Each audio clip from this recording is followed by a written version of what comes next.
नमस्कार, मैं हूं हनी दुबे। आप देख रहे हैं बुंदेलखंड 24x7। आज हम सागर के सांसद संवाद केंद्र में मौजूद हैं, जहां पर एक लंबी लाइन लगी हुई है लोगों की। सांसद से मिलने के लिए आ रहे हैं। अपने जो लोकसभा क्षेत्र की सांसद है डॉक्टर लता वानखेड़े, उनके पास लोग आ रहे हैं।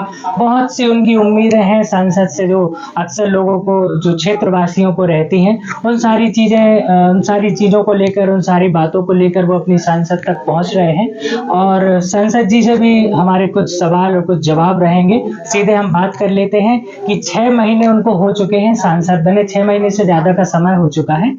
ऐसे में सागर के लिए वो क्या उपलब्धियां ला पाई हैं, आने वाले 6 महीने के लिए क्या उनका प्लान है। दीदी, बहुत स्वागत है आपका हमारे चैनल। नमस्कार।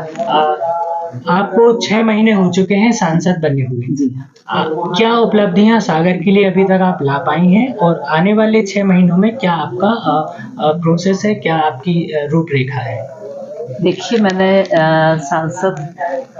मुझे 24 जून को मैंने सांसद की शपथ ली थी। उसके बाद से मैंने निरंतर संसदीय क्षेत्र के लिए लोकसभा में सम्माननीय हमारे जितने भी केंद्रीय मंत्री हैं, उनसे हमारे क्षेत्र की जो समस्याएं हैं, हमारे संसदीय क्षेत्र की जो बुनियादी आवश्यकताएं हैं, उनके लिए निरंतर मांग करने का काम किया है। मैं सांसद में जब सबसे पहले बोली थी, तो मैंने सबसे पहले हमारी विदिशा में जो 3 विधानसभाएं हैं, सिरोंज, गुरुवायूर, शमशाबाद, वहाँ ट्रेन रूट नहीं है, तो उसके लिए मांग की है मैंने सबसे पहले। फिर मैंने दूसरा स्वास्थ्य सेवाओं में सुधार की मांग की है। मैंने अपने यहाँ पर एम्स की मांग की थी, बुंदेलखंड एम्स, ताकि पूरे बुंदेलखंड को उसका फायदा मिल सके।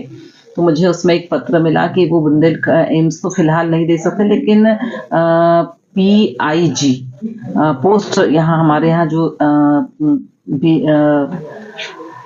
डॉक्टर बनते हैं, लेकिन वो PG नहीं कर पाते हैं जी। तो उनके लिए पूरा मेडिकल कॉलेज में PG हो जाएगा। इसके लिए मुझे पत्र स्वीकृति आ गई है, जिसका राज्य शासन द्वारा प्रस्ताव भेजा जा रहा है। तो अब हमारे कॉलेज में बच्चे PG करने, उन्हें बाहर नहीं जाना पड़ेगा। MBBS के बाद PG भी सागर में ही कर पाएंगे। एक सबसे बड़ी उपलब्धि मैं इसको मानती हूँ। दूसरी, हमने सागर से नागपुर के लिए एक ट्रेन मांगी थी, जो क्योंकि बहुत सारे हमारे यहाँ के मरीज जो बीमार लोग होते हैं, वो नागपुर जाते हैं ट्रीटमेंट के लिए। तो वो हमारे जो केंद्रीय मंत्री माननीय अश्विनी वैष्णव जी, उन्होंने हमारी उस मांग को स्वीकृत किया है। पूरा नया ट्रैक यहाँ से छिंदवाड़ा तक नया ट्रैक बिछाएंगे। वहां से तो छिंदवाड़ा से ट्रैक है ही, तो इस तरह से हम पूरा सागर से नागपुर को जोड़ने का एक ये हमारा बहुत अच्छा प्रयास रहा, और इस प्रयास में हमें सफलता मिलती नजर आ रही है। नजर क्या, सफलता मिल ही गई है। तीसरा, हमने हैवी इंडस्ट्रीज, हमारे यहाँ जो बेरोजगार की समस्या है, हमारे यहाँ की प्रतिभाएं जो पलायन कर जाती हैं, और चूंकि सागर मध्य प्रदेश का हृदय स्थल है, पूरे देश का हृदय स्थल मध्य प्रदेश, और उसका भी हृदय स्थल सागर है। तो सागर में एक बड़ा कारखाना हो, एक हैवी इंडस्ट्रीज हो, जिससे हमारे युवकों को, हमारे युवाओं को रोजगार उपलब्ध हो सके, उसकी भी हमने मांग की। तो उसके लिए भी हमें माननीय हैवी इंडस्ट्री मंत्री जी ने आश्वस्त किया है।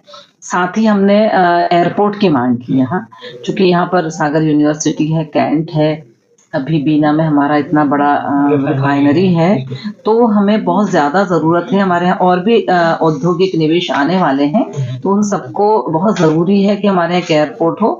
तो उसके लिए भी माननीय मंत्री जी ने हमसे कहा है कि राज्य शासन से प्रपोजल भेजिए और लैंड दीजिए हमें। यदि आप हमें 500 एकड़ लैंड दे देते हैं, तो हम आपको तत्काल स्वीकृति दे देंगे। तो उसका भी हमने राज्य शासन के माध्यम से प्रस्ताव भिजवा दिया है।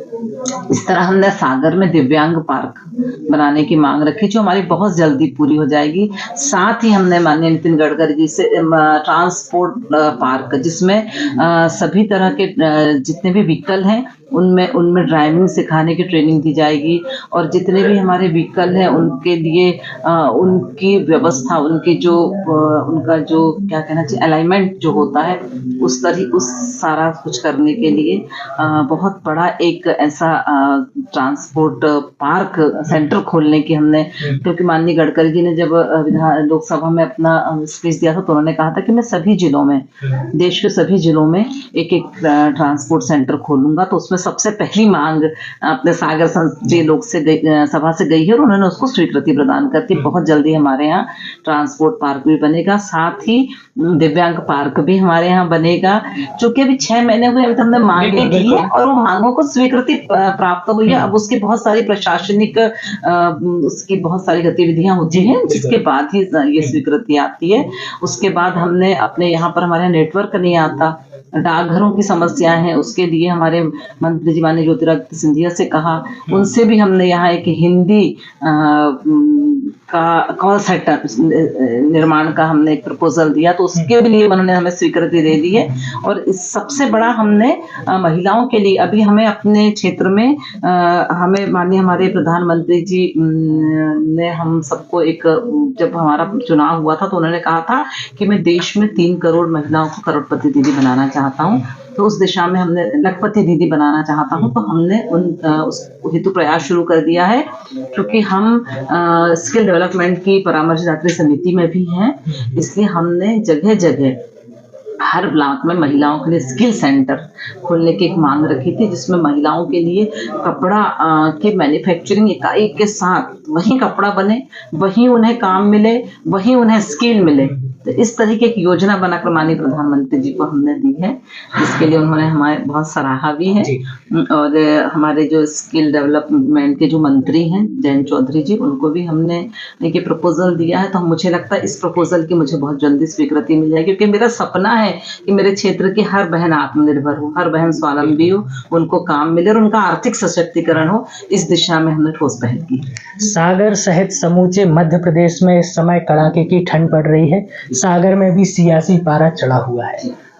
लोग आजकल मेम्स भी बनाने लगे हैं कि रेलवे की रिजल्ट की तरह ही सागर के जिलाध्यक्ष की लिस्ट आने का इंतजार हो रहा है। इस पर क्या कहेंगे?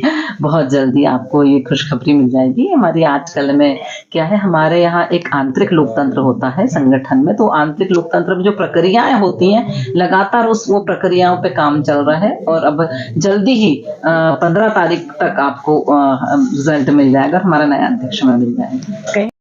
खबरों की दुनिया से लेकर संघर्षों की कहानी तक, क्षेत्रीय खबर और संस्कृति के संग बुंदेली माटी से बना एक अंग। बुंदेलखंड 24/7, स्वतंत्र बुंदेलखंड, सफल बुंदेलखंड।